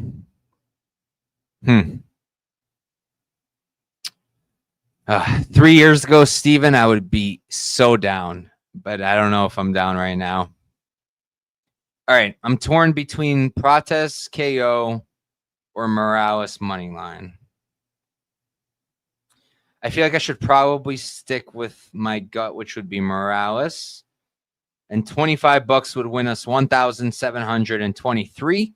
So if you're in the live chat and you end up winning on the wheel. Oh, but that's if I keep the bone nickel fight in there. What if I take that off?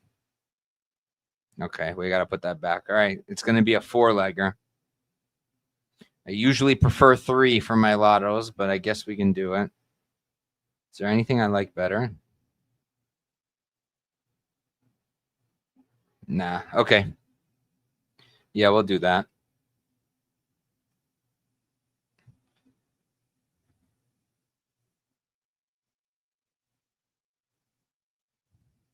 All right. Here's the official lotto for the show today. It's going to be JDM by decision, Valentina by decision, Michael Morales money line, and Bo Nickel, Rodolfo Vieira. Fight goes the distance. $25 wins us 1,723. And if you win, you get 10% of that number.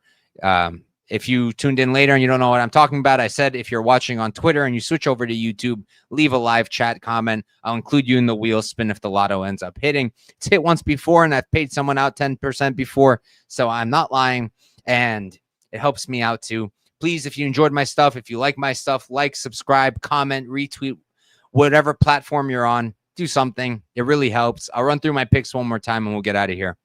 Camilo, Susurkaev, Kline, Mariscal, Daukaus, Wellmaker. Haven't taped this one yet, but Blanchfield for now. Gerald, Nickel, BSD, Protest, Morales, Valentina, JDM. Thank you guys for tuning in. Peace out and good luck this weekend.